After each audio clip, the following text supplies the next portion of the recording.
What's your reason for travel today? Sir, my wife just had our daughter 2 days ago.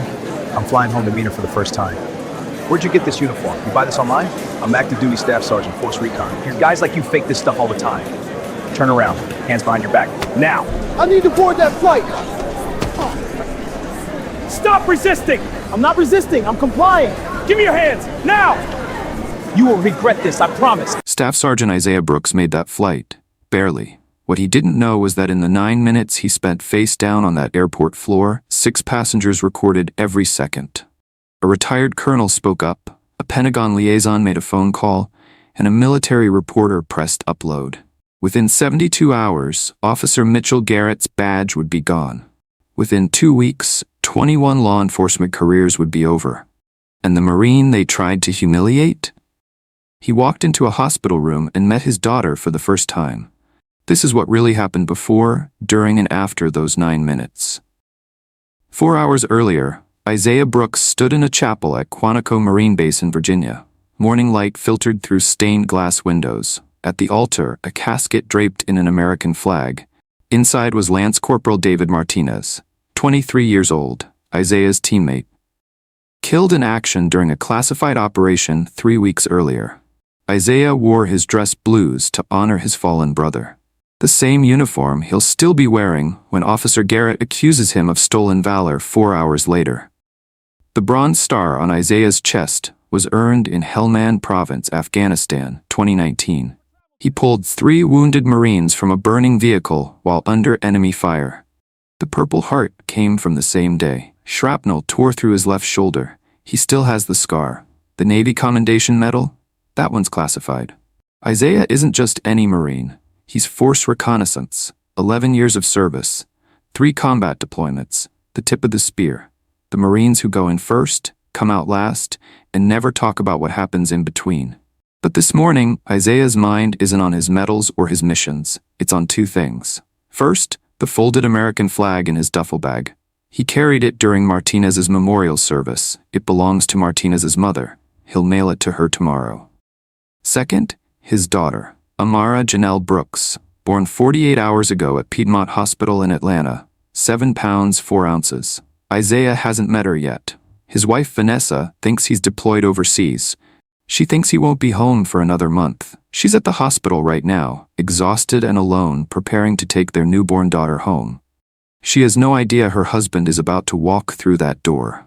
Isaiah's mother, Lorraine, is the only person who knows the truth. She's at the hospital with Vanessa, stalling, checking her phone every 30 seconds, waiting for Isaiah's text that he's landed. After the memorial service, Isaiah walks to his rental car in the parking lot. His phone buzzes. "Mom, Vanessa keeps asking about you. Baby Amara is perfect. When are you telling her?" Isaiah texts back. "Landing 11:30. Don't tell her yet. I'm coming." He looks at his uniform in the rearview mirror. He considers changing into civilian clothes for the airport, but he doesn't. The uniform stays on. For Martinez, for every brother he's lost, and for the surprise that's about to make his wife cry tears of joy. Isaiah has no idea that in 3 hours, this uniform will be the reason he ends up face down on an airport floor. Before we go any further, comment where in the world you're watching from. And make sure you're subscribed, because what happens in the next 9 minutes will leave you speechless. 160 miles south, Vanessa Brooks sits in her hospital bed holding baby Amara. 2 days postpartum, exhausted, happy, but missing her husband desperately. Lorraine sits in the corner chair checking her phone for the 15th time in 20 minutes. A nurse enters. "You're all set for discharge, Mrs. Brooks. Just need your signature." Vanessa reaches for the clipboard. "Perfect, let's get out of here." Lorraine stands up quickly. "Let's wait a bit. You should rest more." Vanessa looks at her mother-in-law suspiciously. "Mom, I'm fine. What's going on? You've been acting weird all morning." Lorraine's phone buzzes. She glances down. A text from Isaiah. "Isaiah, boarding soon. Stall her, I'm coming." Lorraine types back, "Hurry." She turns to the nurse. "Actually, can we wait another hour? She's not feeling well."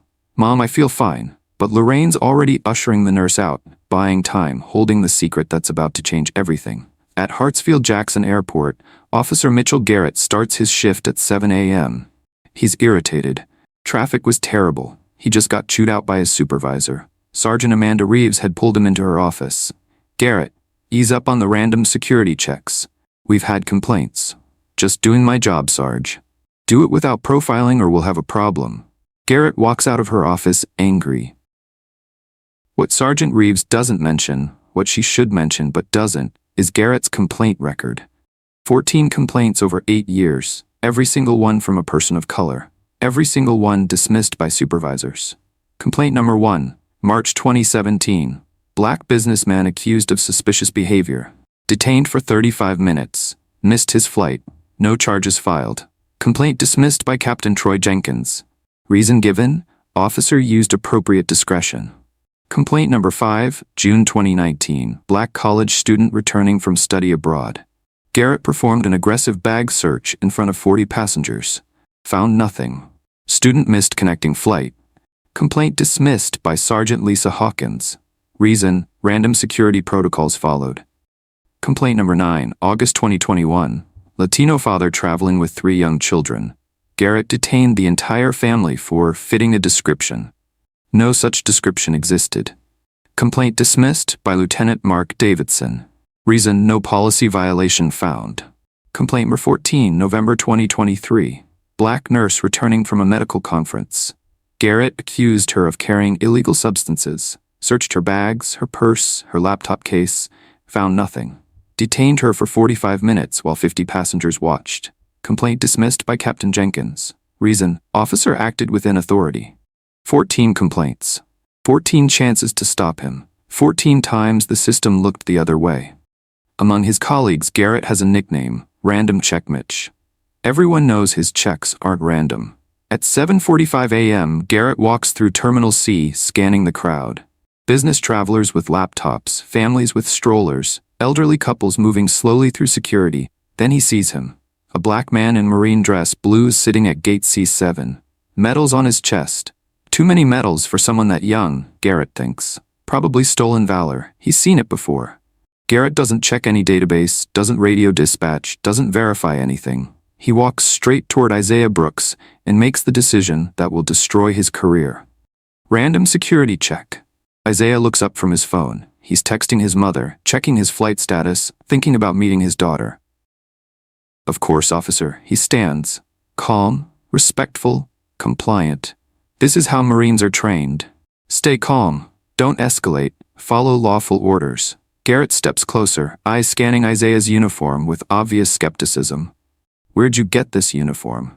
Isaiah's confused. I'm active duty, Staff Sergeant, Force Reconnaissance. Here's my military ID and travel orders. He pulls out his wallet.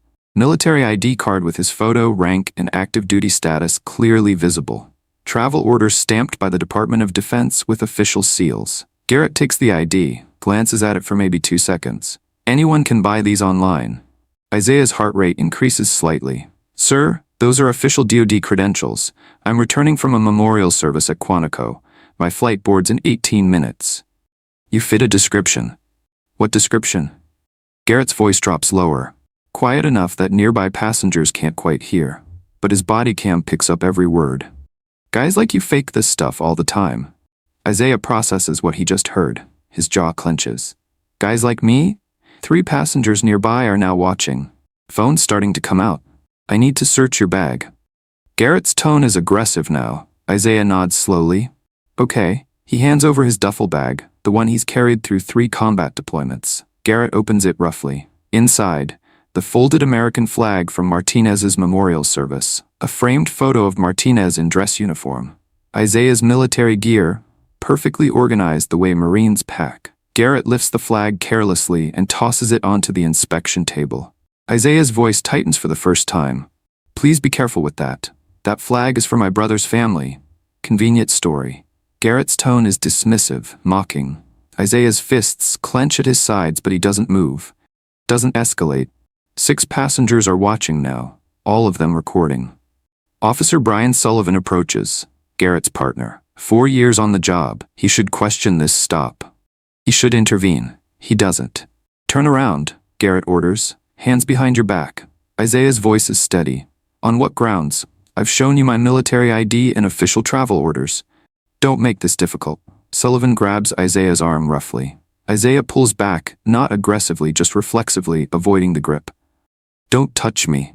I haven't done anything wrong." "He's resisting," Sullivan shouts. "I'm not resisting. I'm asking what law I've—" Garrett shoves Isaiah, hard, both hands to the center of his chest. Isaiah stumbles backward, arms windmilling, trying to catch his balance. He can't.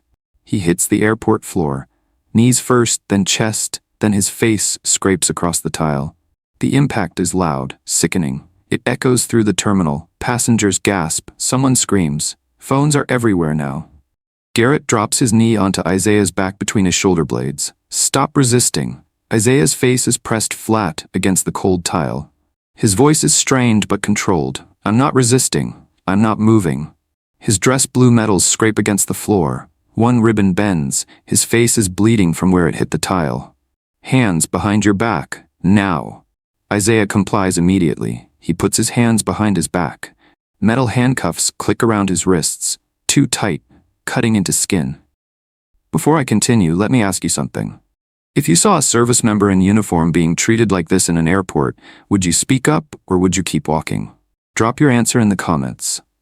The crowd around gate C7 is growing. 12 passengers, 15, 20, all recording from different angles. Then a voice cuts through the terminal. Loud, commanding, military authority that can't be ignored. "That is a United States Marine. Get your knee off his back." Colonel James Whitfield, retired. 72 years old, black, Vietnam veteran with 2 tours, Gulf War veteran with 1 tour. He's walking with a cane, but his voice has lost none of its command presence. Garrett looks up, annoyed. "Sir, step back or I'll detain you too. I'm a retired colonel. I know a Marine when I see one. That man has done nothing wrong and I'm ordering you to release him immediately." Other passengers start speaking up. "He's right. Let him go." "This is wrong. He showed you his ID. He's a Marine." Isaiah's phone rings. It's in his front pocket. The screen lights up through the fabric. "Mom calling." Garrett reaches into Isaiah's pocket, pulls out the phone, sees who's calling, and declines it. He pockets the phone. "Evidence," he mutters. 160 miles away at Piedmont Hospital, Lorraine sees the call get declined. Her stomach drops. She calls again immediately. No answer. Panic floods through her, but she can't show it. Vanessa is watching. "Mom, who are you calling?" Vanessa asks. "Just checking something. I'll be right back." Lorraine steps into the hallway, hands shaking, calling Isaiah again and again. No answer. Dr. Nicole Chen pushes through the crowd at gate C7. Asian woman, early 40s, wearing business attire. She holds up credentials. "I'm Dr. Nicole Chen, Department of Defense Liaison. I'm ordering you to release that service member immediately." Garrett stammers. "Ma'am, this is an airport security matter." Dr. Chen is already on her phone. "Yes, I need to report an incident involving active duty military personnel. Staff Sergeant Isaiah Brooks." She's reading from her phone. She looked him up. She verified his credentials. It took her 30 seconds. Garrett never bothered. Tyson Pierce moves closer. Black man, early 30s, Military Times reporter with 2.3 million social media followers. He's filming on his phone and narrating for his audience. "This is Hartsfield-Jackson Airport, Terminal C. Officer badge number 4272. A decorated Marine in dress blues is face down on the floor in handcuffs. 8 people are recording this from different angles. This is going viral right now." Garrett realizes he's surrounded. 8 cameras capturing everything. A Pentagon liaison on the phone. A retired colonel demanding his release. A military reporter broadcasting live. Sergeant Amanda Reeves pushes through the growing crowd. She sees the scene. A black man in Marine dress blues. Handcuffed. Face down, blood on his cheek. Crowd recording with phones. She radios dispatch immediately. "I need military ID verification. Staff Sergeant Isaiah Brooks." She reads the serial number from Isaiah's ID card lying on the inspection table. 20 seconds pass. The radio crackles.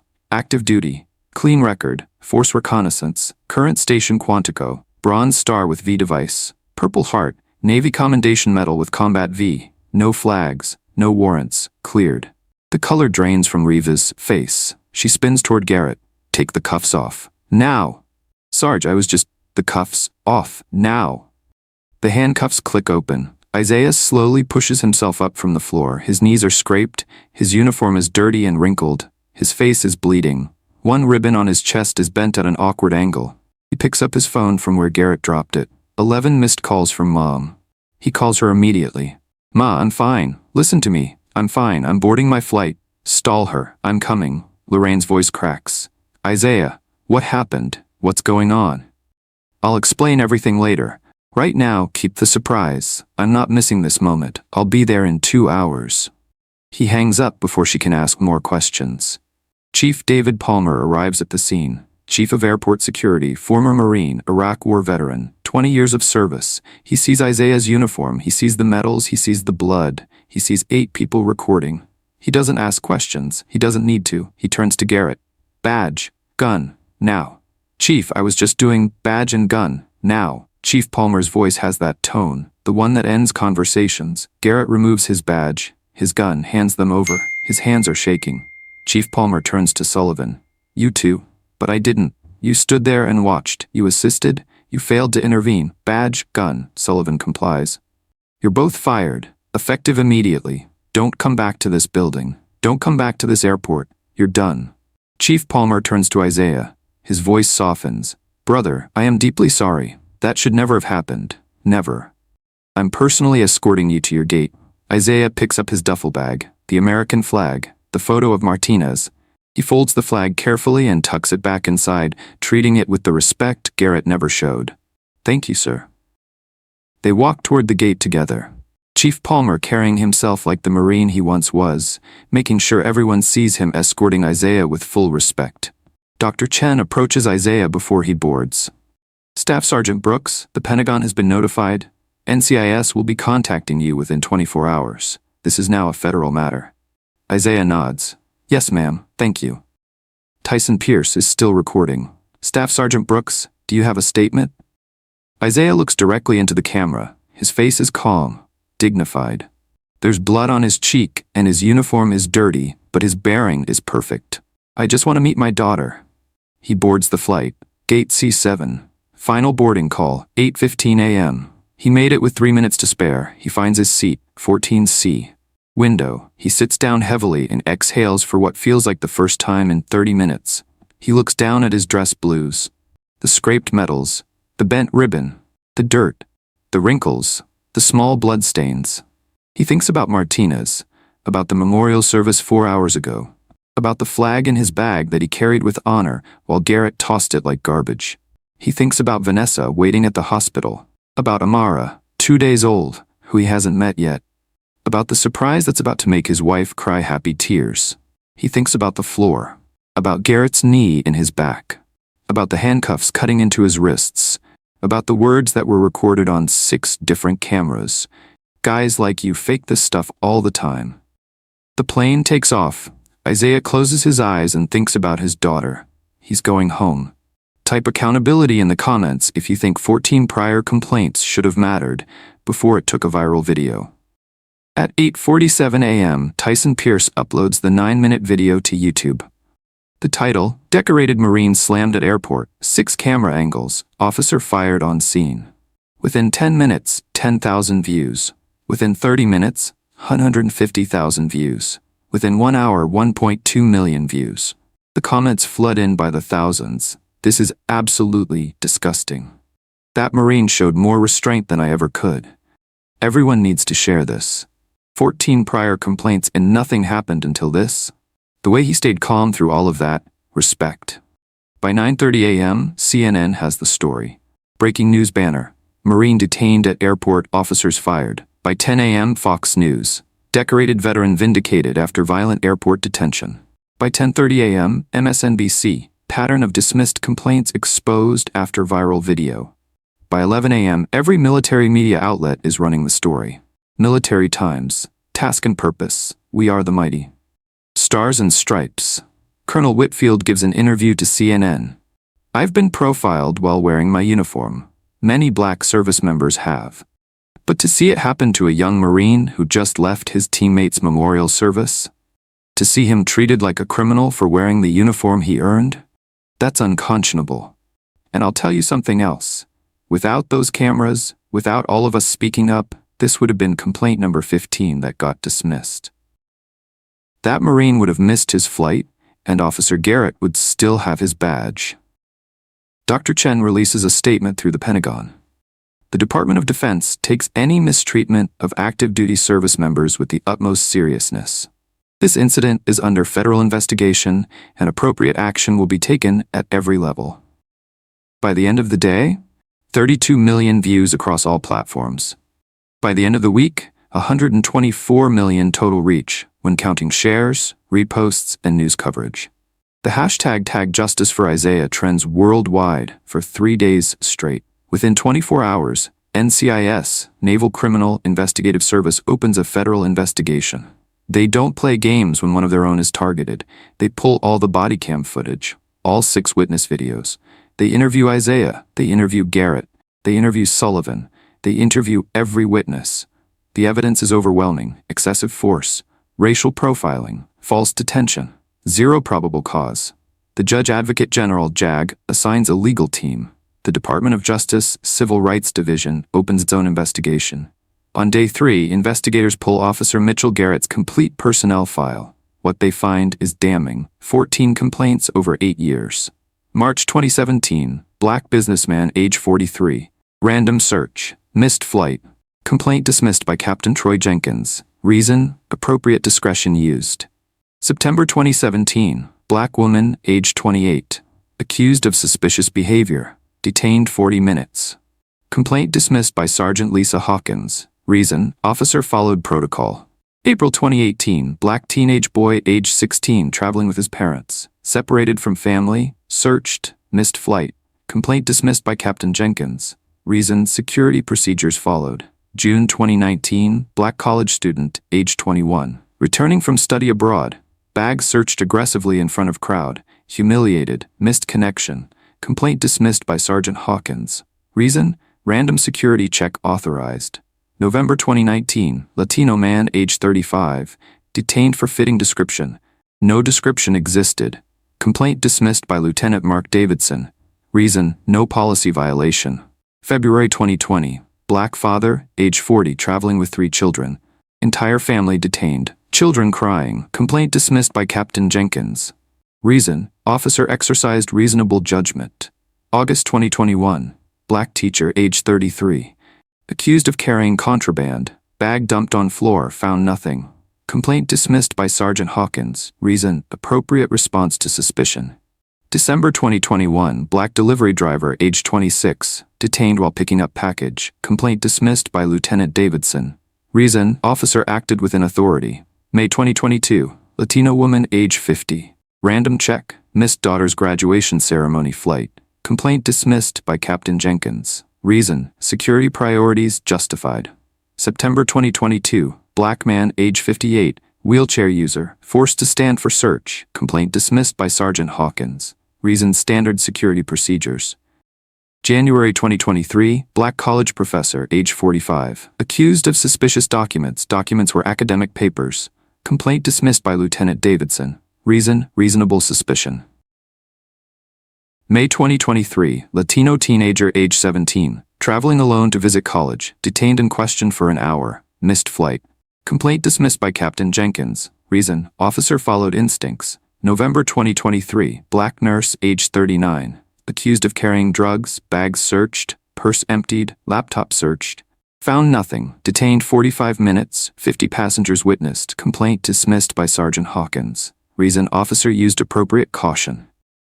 February 2024, black veteran, age 67, wearing American Legion cap. Questioned about suspicious behavior. Behavior was reading a book. Complaint dismissed by Lieutenant Davidson. Reason: officer's discretion respected. 14 complaints.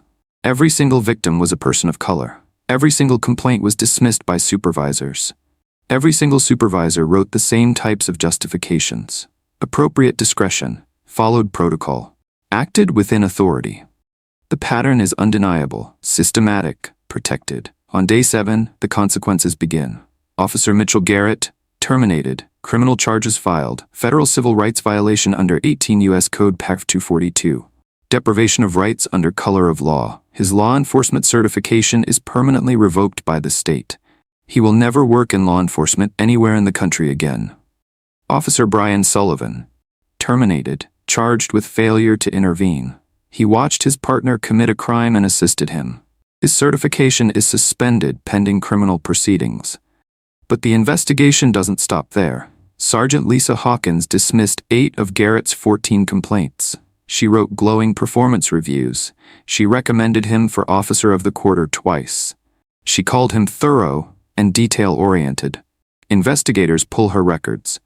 She dismissed 47 other complaints across multiple officers. 89% were from people of color. She's forced into immediate retirement. Her pension remains, but her reputation is destroyed. Captain Troy Jenkins approved the dismissal of 12 complaints against Garrett over 6 years. He signed off on promotions. He wrote recommendation letters. Investigators find he supervised Garrett's entire 8-year career and never once flagged the pattern. He's demoted to lieutenant and reassigned to administrative duties. His name goes into every training manual as an example of supervisory failure. Lieutenant Mark Davidson failed to enforce mandatory bias training. Garrett missed 3 required sessions. Davidson signed waivers allowing it. Davidson also dismissed complaints against 4 other officers with similar patterns. He's suspended without pay, pending further review. Then investigators find something bigger. 17 other officers in the same airport security department have complaint patterns. Not as extreme as Garrett's, but patterns nonetheless. Multiple complaints, disproportionately from people of color, all dismissed by the same supervisors. All 17 are suspended immediately pending individual investigations. 21 total careers destroyed. The airport authority tries to do damage control. They issue a statement. They promise changes, but Isaiah's attorney files a federal lawsuit before they can finish their press conference. Civil rights violation, excessive force, racial profiling, emotional distress, false imprisonment, violation of the Uniform Code of Military Justice Protections for active duty personnel. The lawsuit names Officer Garrett, Officer Sullivan, Sergeant Hawkins, Captain Jenkins, Lieutenant Davidson, and the entire airport authority for systemic failure.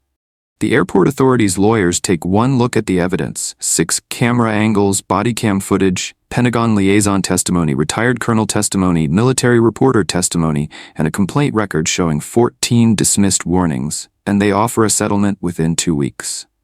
$2.8 million. Isaiah accepts. The airport authority issues a public apology. They announce immediate policy changes. Mandatory bias training every 6 months with independent testing. A civilian oversight board with subpoena power. All body cam footage reviewed by a third-party organization within 48 hours. Complaint investigations handled by an external law firm, not internal affairs. Zero tolerance policy for racial profiling with automatic termination. They rename their training program the Isaiah Brooks Accountability Protocol. Officer Garrett's mugshot circulates online. Federal charges. His attorney tries to negotiate a plea deal. The federal prosecutor refuses. This is going to trial. They want to make an example. This story was shared 28 million times across social media. If you think stories like this need to be told, share this video right now. At 12:15 p.m., Isaiah's plane touches down in Atlanta. He's still wearing his dress blues, still dirty, still wrinkled. The blood on his face has dried. He rents a car and drives straight to Piedmont Hospital. He checks his face in the mirror. The bruise is darker now. The scrape is red and obvious. He wipes it with water from a bottle. It's the best he can do. He parks and walks through the hospital entrance. His dress blues draw attention. Nurses smile. Visitors nod respectfully. An elderly veteran in the waiting room sees the medals and salutes. Isaiah returns it crisply. He reaches the maternity ward. Room 347. His hand rests on the door handle. He can hear voices inside. Vanessa's voice, soft and tired. His mother's voice, nervous, and another sound, a tiny coo. His daughter. He takes a deep breath and opens the door. Vanessa is folding baby clothes and putting them in a bag. Her back is to the door. Lorraine is sitting in the corner chair, and she sees Isaiah first. Tears immediately fill her eyes. She brings her hand to her mouth. Isaiah speaks softly. "Hey, baby." Vanessa freezes. The onesie falls from her hands. She turns around slowly. Her brain can't process what her eyes are seeing. "What? You're not supposed to." Isaiah smiles. Tears are already streaming down his face. Surprise. Vanessa's face crumples. She collapses into him, full body sobbing.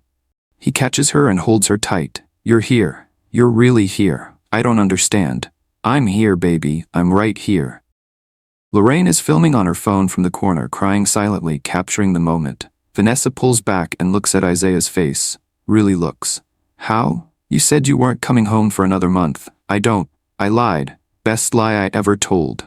She laughs through her tears and hits his chest softly. You lied? I wanted to surprise you. She's crying and laughing at the same time. Then she looks over at the bassinet, at baby Amara, 2 days old. Perfect, sleeping peacefully. Do you want to meet your daughter? Isaiah can't speak. He just nods. The tears won't stop. Vanessa walks to the bassinet and carefully, gently lifts Amara. She turns and places their daughter in Isaiah's arms for the first time. Isaiah looks down at her. Brown skin, tiny hands, perfect little face, eyes closed. Hey Amara, it's Daddy. I'm here now. I'm sorry I'm late. Amara's tiny hand wraps around Isaiah's finger and grips it. Isaiah's tears fall freely. This is the moment he almost missed. This is the moment 14 dismissed complaints almost stole from him. This is the moment Officer Garrett tried to take away. But it's happening. Vanessa notices something. Isaiah's uniform. It's dirty, wrinkled, one ribbon is bent. What happened to your uniform? Isaiah deflects smoothly. Just travel, long day, lots of connections. She looks closer. There's a scrape on his cheek. Isaiah, your face, what happened? I'm fine, baby, I'm here. That's all that matters. Vanessa is too happy, too overwhelmed to push. She accepts the answer. For now. The three of them stand there. Isaiah holding Amara. Vanessa leaning against Isaiah. Lorraine filming and crying in the corner. This is the moment that matters. The moment worth protecting. The moment worth everything. That night, Isaiah and Vanessa are home. They're home. Amara is asleep in her nursery. Lorraine has gone back to her own place. Vanessa and Isaiah sit on the couch, exhausted, happy. Vanessa is curled against him. She touches his face gently.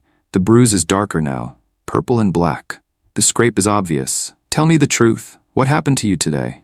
Isaiah hesitates. He pulls out his phone. It's already viral. 18 million views. You're gonna see it eventually. I'd rather you hear it from me first. He opens YouTube. The video. 9 minutes and 12 seconds. He hands Vanessa the phone. She watches. Her hand slowly moves to cover her mouth. She sees Isaiah standing at the gate, calm, respectful, showing his ID. She sees Officer Garrett, the accusation, the dismissal, the skepticism. She sees the American flag, Martinez's flag, tossed carelessly on the table. She sees the shove, sees Isaiah hit the floor, sees the knee on his back, sees his face pressed against the tile, sees his medals scraping. She hears the words, guys like you fake this stuff all the time. She sees the crowd, the cameras, the witnesses speaking up, the Pentagon liaison, the retired colonel. She sees Isaiah released, sees him board the plane, sees him heading to her. The video ends. Vanessa is crying. Her hands are shaking. That was today? That happened today and you didn't tell me? I didn't want to ruin the surprise. Isaiah, you were assaulted. Her voice breaks.